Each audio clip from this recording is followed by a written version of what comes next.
Hello folks, the Celtic Nerd here, bringing you in a bit of an update to my channel. So, as anyone who's been following my channel for the last couple of months, or even a year, so I just closed my drawers there.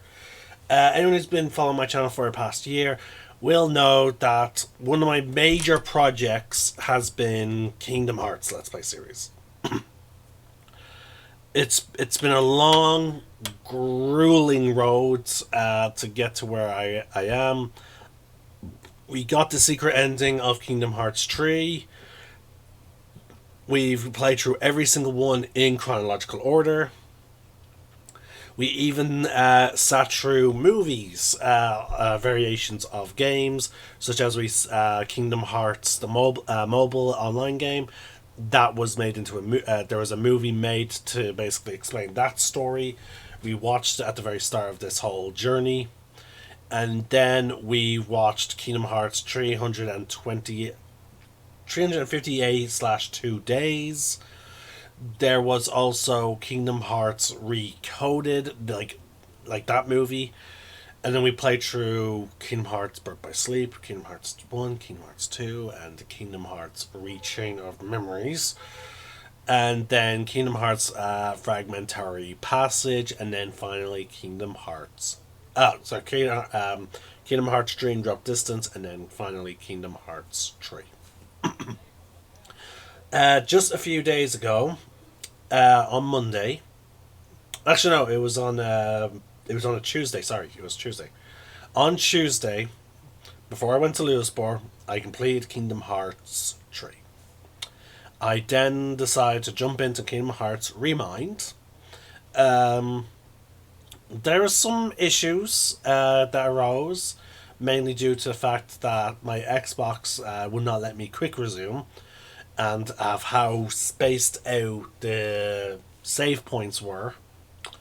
So I had to restart that completely from scratch several times, as people will know from last night's stream. And also in last night's stream, we sort of discovered something. Now, the streams are not public, so don't bother trying to look them up. But they did make me aware of something very quickly. Now, a friend of mine pointed out, hold on, go easy on them.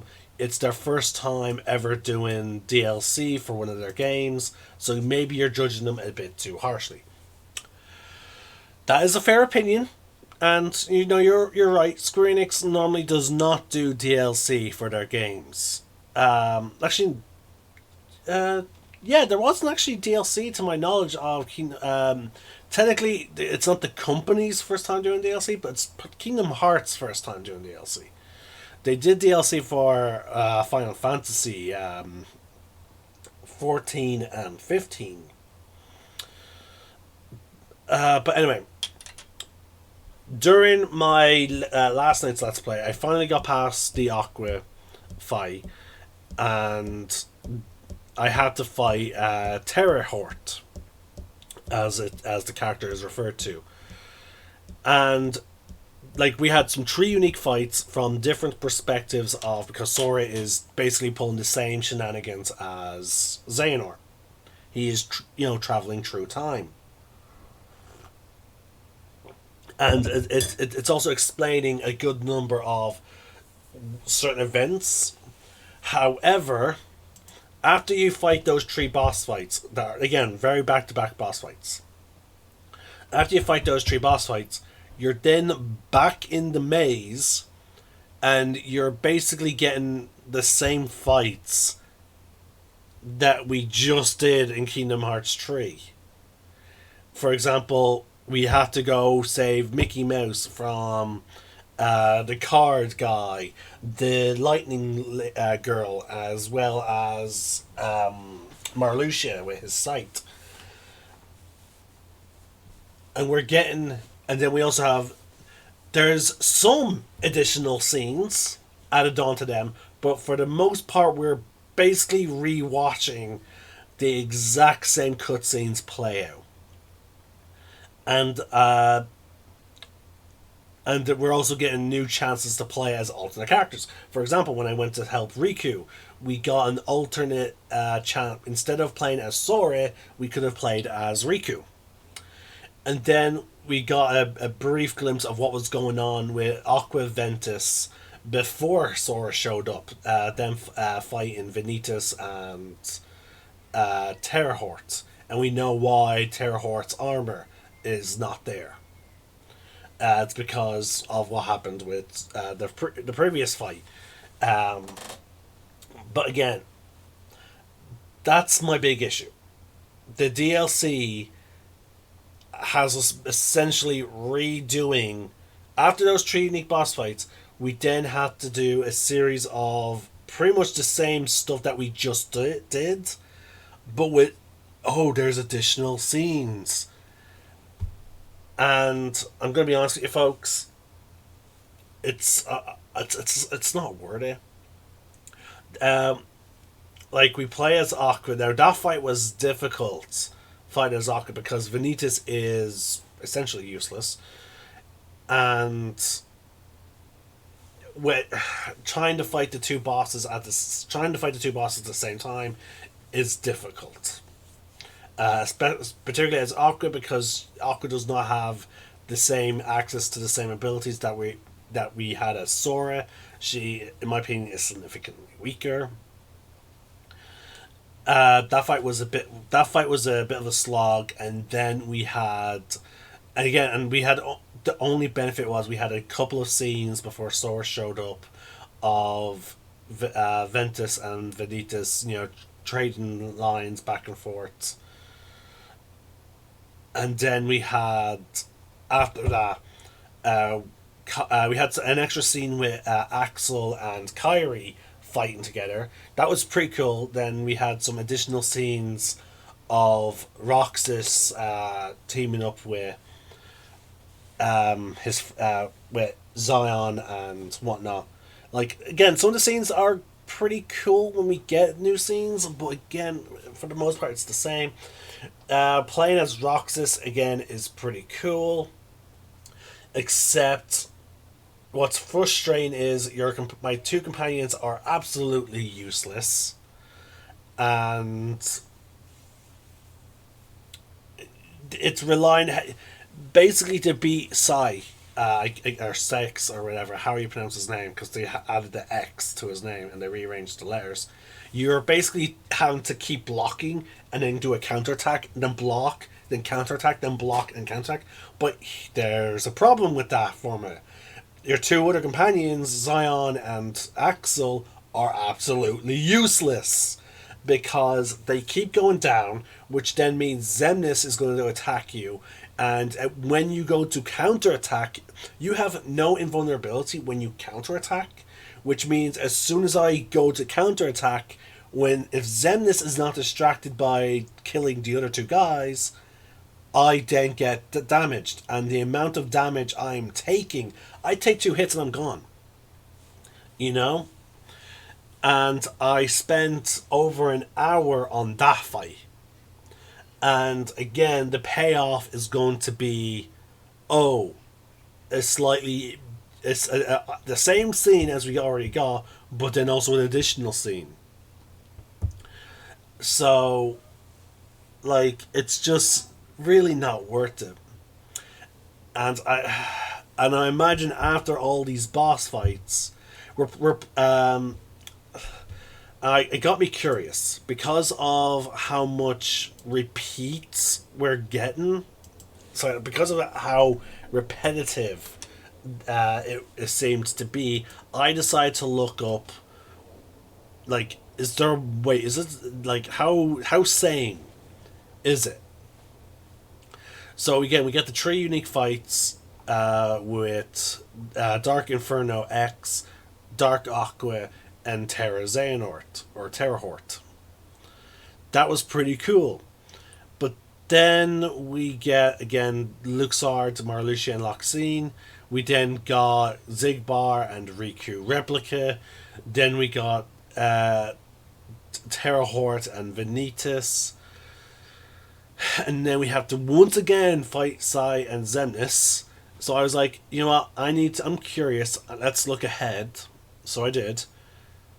We then have to buy young Xehanort, Xemnas, and Emson again. And I was just like, oh my god. And then there's still the whole final work, like, another section of that. And I was just like, I'm like, what the hell? So it's just a series of repeated boss fights, it seems like, for very little payoff. And chances are, and I looked up, it does boil down to also you running around collecting parts of Kyrie in a similar fashion that we did for Sora.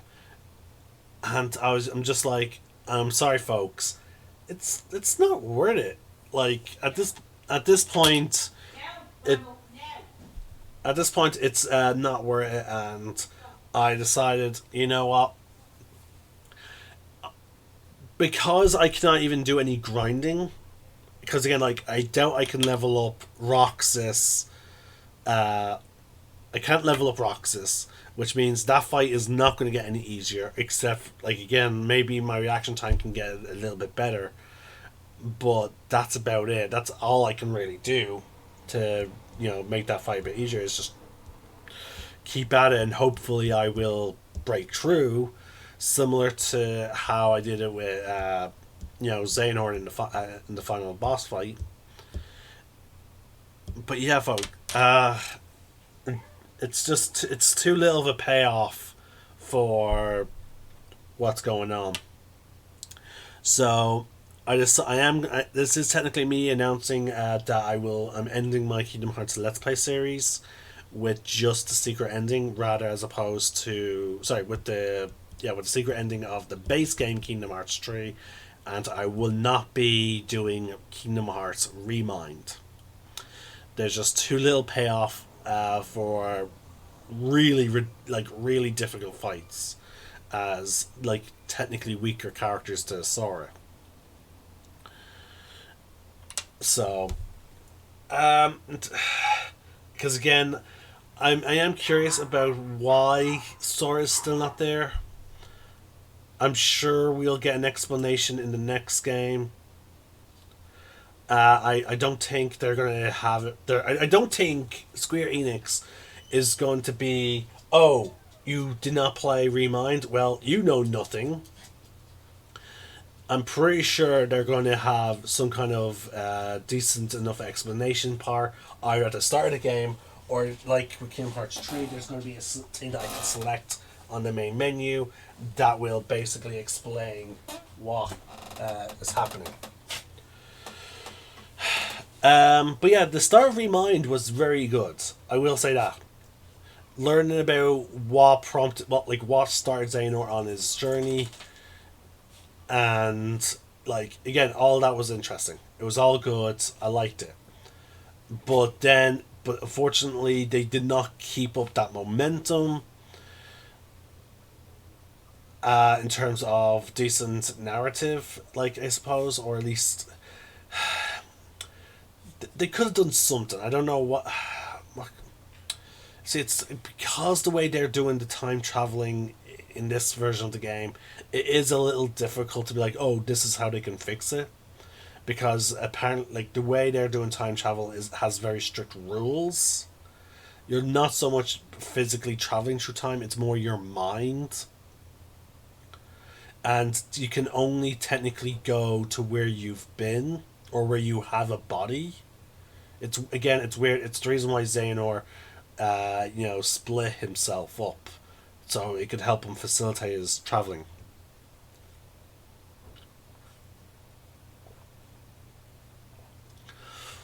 So, yeah. Unfortunately, by the rules set within the universe, there is not much they could have really done. They sort of like put themselves in a box. And on that front, so like technically, all it can really change is maybe slight alterations, similar to how when Sora first died, when where Terrahawk basically curb stomps everyone, and then Donald basically sacrifices himself to take him out. Sora goes back in time and essentially we get an explanation of why also the suit of armor shows up. Apparently, basically everything is unfolding the way it did in Kingdom Hearts 3's ending because Sora, like, it's essentially a situation of like, okay, in order for us to succeed, or like basically time, it's under the premise that Sora has always traveled back in time. Essentially, that's what it boils down to. Sora always went back in time, and he's the reason why certain events are unfolding the way they did in Kingdom Hearts 3. The reason why Armored Terra showed up, it was because Sarah went back. Sarah. Sora went back in time a second time. And the reason why he is not back is because traveling through time in this fashion comes with a very heavy price. And clearly, that heavy price is he loses his power of awakening, which means he cannot return to the world. But clearly, something has taken place that resulted in Sora showing up on a whole new world. Because again, we know for a fact because the teaser trailer that came out, I think it was like last year or a few months ago. I cannot remember when the teaser trailer first got announced. Let's see, hold on, let's take a quick gander on YouTube real quick. See when did the teaser come out. KH4. Oh, I actually typed in 45. KH4 trailer. Here we go. It came out 11 months ago, folks, so about a year. So, about a year ago, we got that reveal trailer. And so, yeah.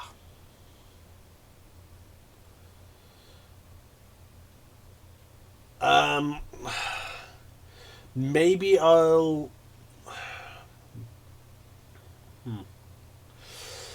But yeah, either way, my main point is there's just too big. There's just not enough payoff of realizing, oh, everything's happening because Sora went back in time. Already, like, so, yeah. That's about it. There's not much I can really add, folks. I'll be. What does this mean for my channel?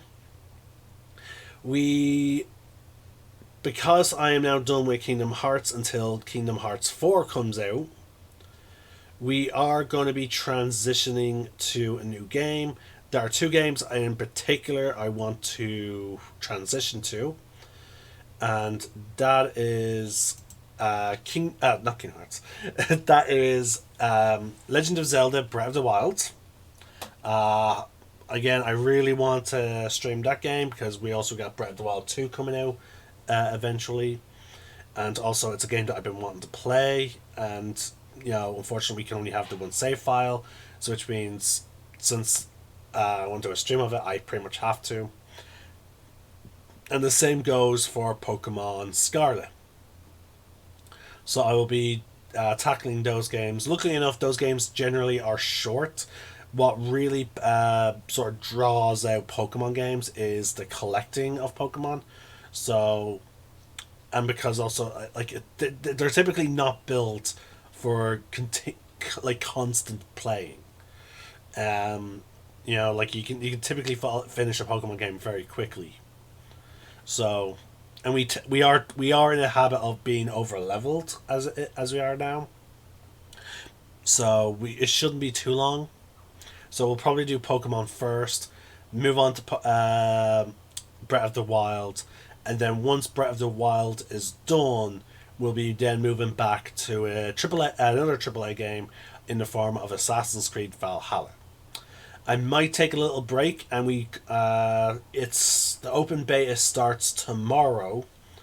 So tomorrow, before I collect my brother from school, or after I collect him from school, I'll be tackling the open beta of Diablo 4.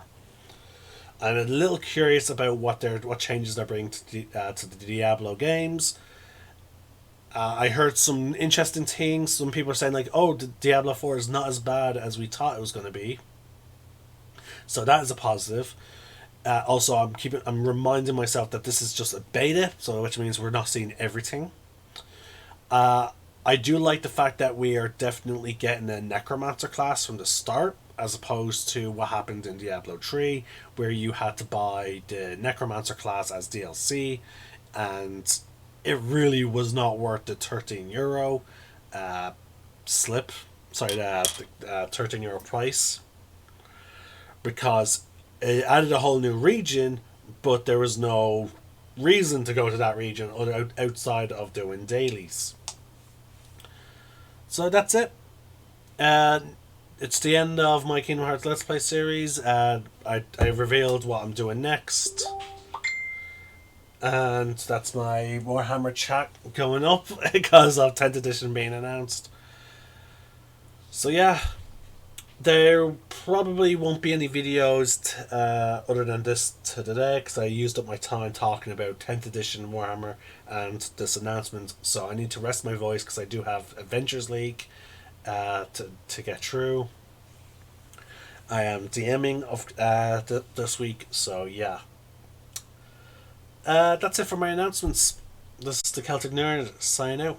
One name, one sky.